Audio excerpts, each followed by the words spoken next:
ഇതാണ് compliment ആക്ടിവേഷൻ്റെ classical pathway.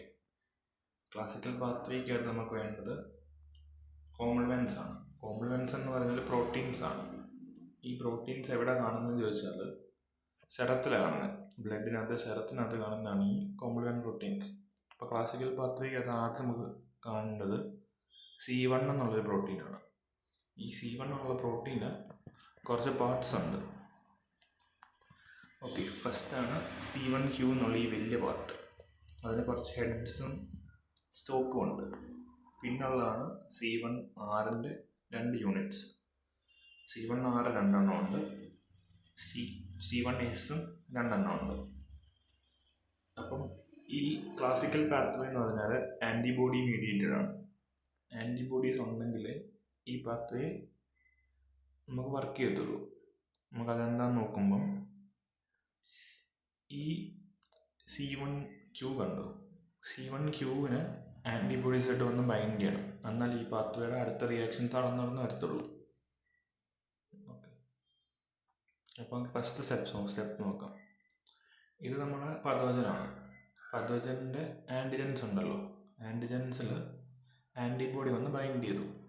അത് 2 ടൈപ്പിൽ ആൻറ്റിബോഡി ആകാം. ഒന്നെങ്കിൽ IgM ആകാം, അല്ലെങ്കിൽ IgG ആകാം. ഈ 2 ആൻറ്റിബോഡീസിനെ ഈ കോംപ്ലിമെൻ്റ് സിസ്റ്റം ആക്ടിവേറ്റ് ചെയ്യാൻ പറ്റത്തുള്ളൂ.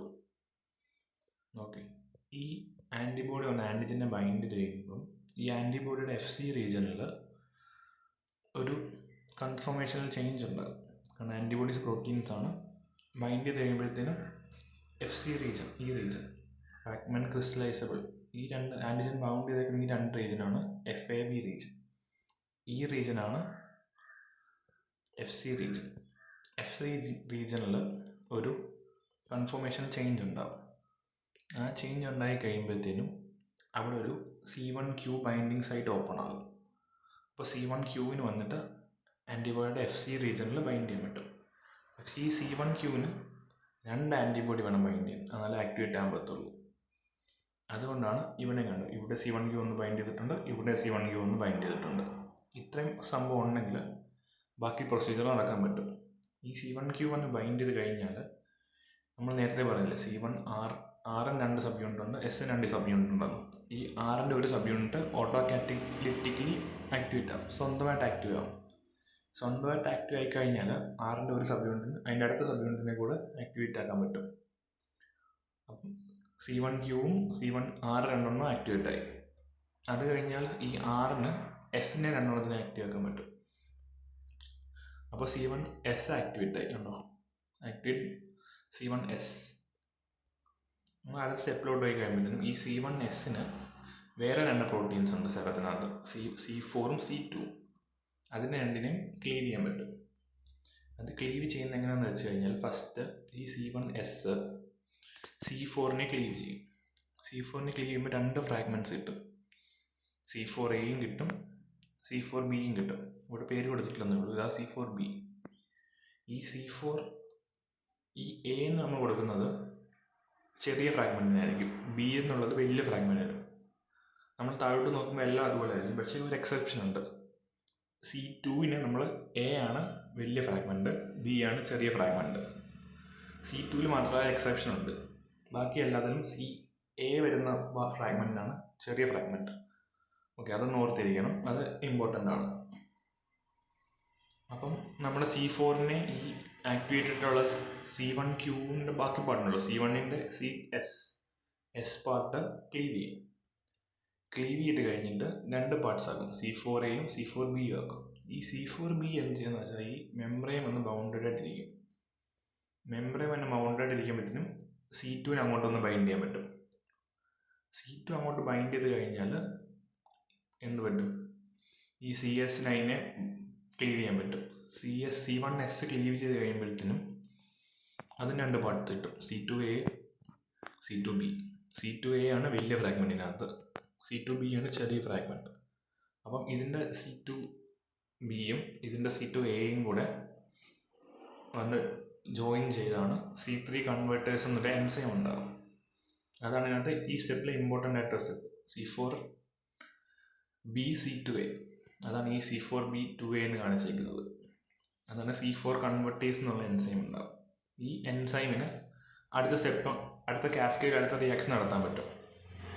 ഓക്കെ, അപ്പോൾ ഈ C3 കൺവേർട്ടേഴ്സ് ആക്ട് ചെയ്യുന്ന C3 എന്നൊരു പ്രോട്ടീനാണ്. അപ്പോൾ ഈ C3നെ എന്ത് ചെയ്യുന്ന വെച്ചാൽ അത് ക്ലീവ് ചെയ്യും. C3Bയും C3Aയും. ഞാൻ നേരത്തെ പറഞ്ഞത് ചെറിയ ഫ്രാഗ്മെൻറ്റ് A ആണ്, വലിയ ഫ്രാഗ്മെൻറ്റ് B ആണ്. C2Aയ്ക്കും C2Bക്കും മാത്രമുള്ള ആ എക്സെപ്ഷൻ. കാരണം B ആണ് ചെറിയ ഫ്രാഗ്മെൻറ്റ്, A ആണ് വലിയ ഫ്രാഗ്മെൻറ്റ്.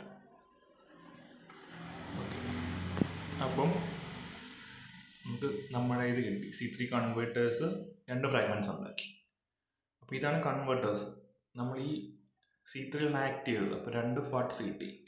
ഈ പാർട്ടിൽ C3Bയും ഈ C3 കൺവേർട്ടേഴ്സും കൂടെ ഈ C3Bയും ജോയിൻ ചെയ്ത് C5 കൺവേർട്ടേഴ്സ് എന്നൊരു കോംപ്ലക്സ് ഉണ്ടായി. ഈ കോംപ്ലക്സ് ആണ് അടുത്ത റിയാക്ഷനെ നടത്തുന്നത്. ഈ C5 കൺവേർട്ടേഴ്സ് C5നെ ആക്ട് ചെയ്യുന്നത് ഇതുപോലെ. C5നെ C5Bയും C5Aയും ആക്കി. B എന്നുള്ള വലിയ ഫ്രാഗ്മെൻറ്റും A എന്നുള്ള ചെറിയ ഫ്രാഗ്മെൻറ്റും. ഈ C5Bനെ എന്ത് ചെയ്യാൻ പറ്റുമെന്ന് ചോദിച്ചാൽ C6നെ പോയി ബൈൻഡ് ചെയ്യും. C6നെ ബൈൻഡ് ചെയ്ത് കഴിഞ്ഞാൽ C6ഉം C7ഉം C8ഉം C9ഉം അങ്ങനെ കുറേ കോംപ്ലക്സസ് ഒന്ന് ഫോം ചെയ്ത് ഒരു MAC എന്നൊരു കോംപ്ലക്സ് ഉണ്ട്. അതാണ് ഈ മെംബ്രെയിൻ അറ്റാക്ക് കോംപ്ലക്സ്. ഇതിൽ ഈ നടുക്ക് കാണുന്ന സാധനം കണ്ടോ, ഇതാണ് ഇത്രയും സാധനം. C5Bയും 6, 7, 8, C6, C7, C8. അതിൻ്റെ കൂടെ പോളി C9 എന്ന് പറഞ്ഞാൽ ഒരുപാട് C9 വരും. ഇതിൻ്റെ ഓരോന്നേ വരത്തുള്ളൂ. C6 1, C7 1, C8 1. അതിൻ്റെ കൂട്ടത്തിൽ ഈ C5Bയും 1. അത്രയും പിന്നെ കുറേ C9 വന്ന് മെംബ്രെയിൻ അറ്റാക്ക് കോംപ്ലക്സ് എന്നൊരു സാധനം ഉണ്ടാകും. ഇത് വന്നിട്ട് നമ്മുടെ പ്ലാസ്മ മെംബ്രെയിനായി കാണിച്ചേക്കുന്നത്, ബാക്ടീരിയയുടെ അല്ലെങ്കിൽ ആ പതോജൻ്റെ. ആ മെംബ്രെയിന് വന്ന് ഒരു ഹോൾ ഉണ്ടാക്കും. ആ ഹോൾ ഉണ്ടായി കഴിയുമ്പോൾ ആ ഹോളിൽ കൂടെ ഇതിൻ്റെ അകത്തുള്ള സാധനങ്ങളെല്ലാം പുറത്തോട്ട് പോയി അത് ഡെത്ത് സംഭവിക്കും. അതാണ് ഈ classical pathway of compliment activation.